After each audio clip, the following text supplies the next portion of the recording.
Welcome to my YouTube channel, Everton Learning.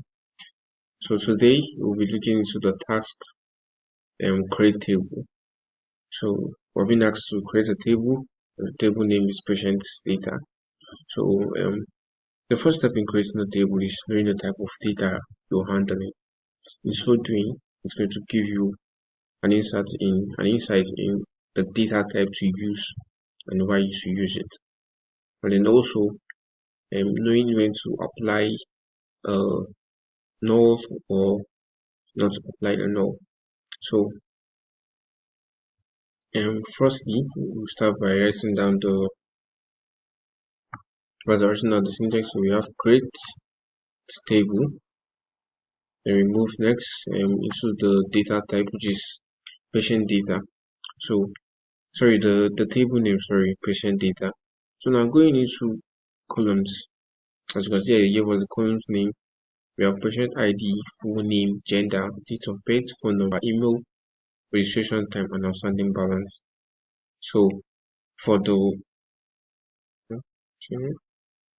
patient ID, the data type here 101, the data type here 101, 102, 103, 104, 105. If you notice, it increases by 1, increases by 1, increases by 1. So the data type that's going to be used in this place, it's called the int primary key. Why? It's a unique data type that uniquely identify each row and also allows auto increment. It's uniquely identify each rows and then allows auto increment. That you can have 1, 2, 3, 4, 5, and then it allows it to keep on increasing by itself. So int primary key, and then we do not forget the not null. Not null is very, very important because you don't want to end up having an empty row in a column.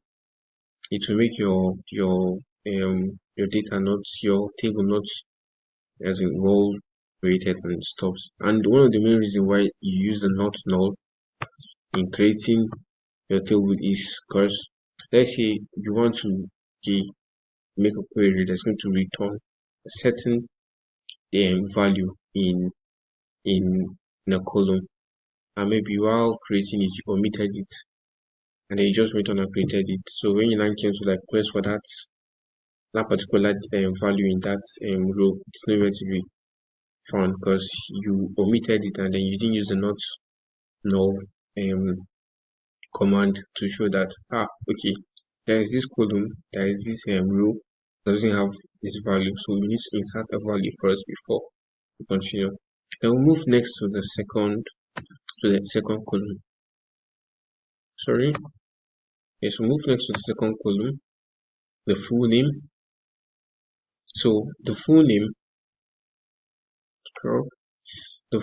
is another type of data. It's a data type on its own. It has characters, which is the string. And we have the string, the character string actually. So if you should look at it, if you count it 1, 2, 3, 4, 5, 6, 7, 8, 9, 10, 11, 12. The that will be Okafo has 12 strings, that's 12 characters, that's 12 different letters. And then the Chinese also has its own different letters. So how will you store this data type without it's having to affect your data story? So we're going to be using a varchar. Why? Because a varchar allows, it's a flexible data type that allows flexible amount of characters in it. So the varchar, we'll be using varchar 50, and do not forget the not null command. So the varchar 50 allows your characters to be from 1 to 50. It could be 3, it could be 4, the next could be 10, the next could be 50, and so on. So we move to the next one, which is your gender. The gender here, you see, it's one specific string, just female, male, female, male, female, male. So we're going to be using gender we're going to be using the char has a fixed character string, or let's say a fixed variable. It's either 1 or 2, 2, 3, 3. So it has a fix. That's when you use it for. That's when you use the char. So after the gender, we go to the date of birth. The date of birth is just the date. The data type for date of birth. Remember, not null. So the data type for the date of birth is just the date. Then you remember to put the not null. Then we go to the next one, which is the phone number. So the phone number here, as you can see, is a string also, just like in the patient's full name is also a string also. So in storing this, we're going to use nvarchar. Nvarchar allows foreign keys. Okay, foreign keys in the sense that it allows it allows intercontinental data saving. You could have maybe saving a name of or a Russian name or a French name which their letters are different from just normal English, like normal English written words. So for this phone number right now, this one I'm using the nvarchar is because it's it also allows that it's also flexible at the same time, and then it allows different characters. So you would have plus 234 minus 234 and so on. We're also going to use the nvarchar because it allows multi characters. Yes, multi characters, if I'm not mistaken. So we're going to use the nvarchar, and this is the number I'm going to be using 15. I'm going to be using 15. So we go next, not null. After the phone number, we're going to be using we're going to go next to the next column, which is the email. And the email, we're going to be using the same nvarchar. We're going to be using the same nvarchar since it has dots and at intercontinental keys and stuff, foreign keys. So we go to the next nvarchar. Going to be using 50 because an email the strings there could be more than the characters there could be more than 10, 20, 30, 40, 50. But since it's flexible, we use 50. So from 50 downwards would be saved to it.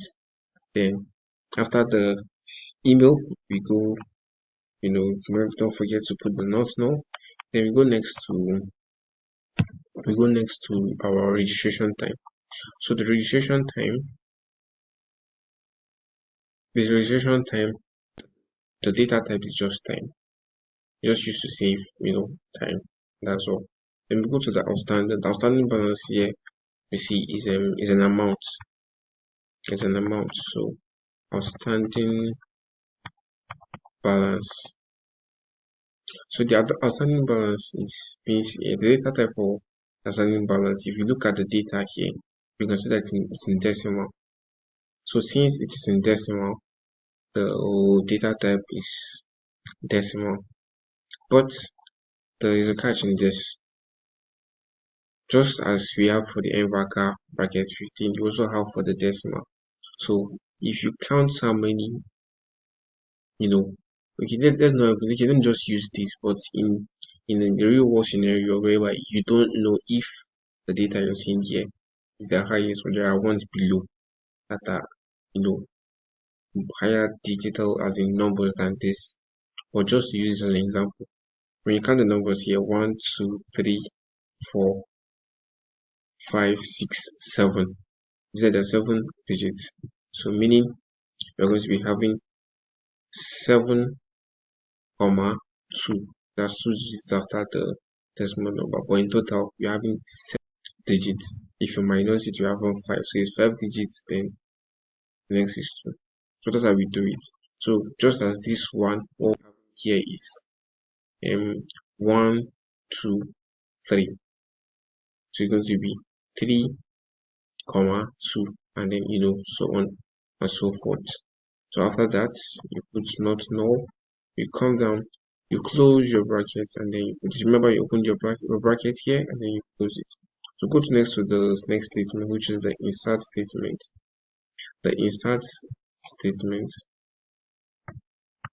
you have insert into, and you put your table name. So I think first we should create this table. Let's do this. Let's see.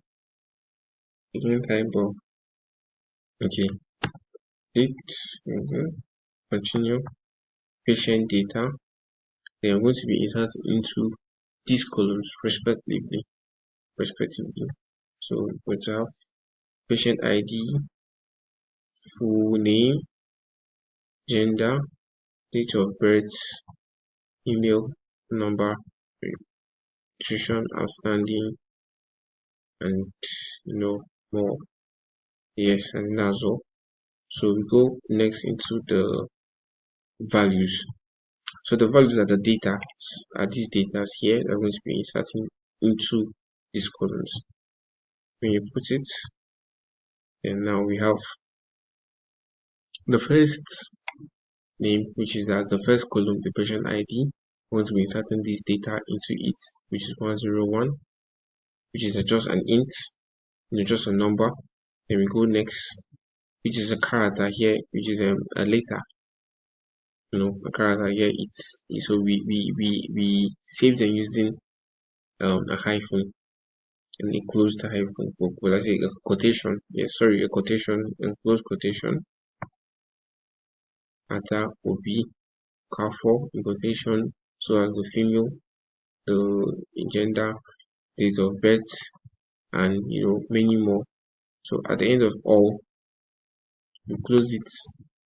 Then the outstanding is in decimal, so just a number, like just it's just an int, not it's not represented if it's going to be length, is it flexible or not flexible, so it's just an int. So it's not going to be in quotation, and then close quotation. Then after that, close the brackets, and you do same for all the rows.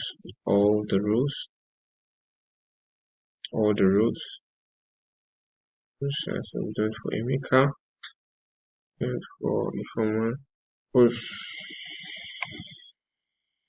Okay, and then after that you close the bracket and everything. Then you end your creating inserting statements with the hyphen note. And then after that, then you highlight it, and then you do your inserts and execute. Also remember, you have to be in the same database as the one you started with working with. So now with this, I think we're done. Then we look at if we check if our table successfully created, or successfully stored the data from patients. Okay, so we're meant to see the data we created right now. Is successful, and it's a success, and successfully we did created the table.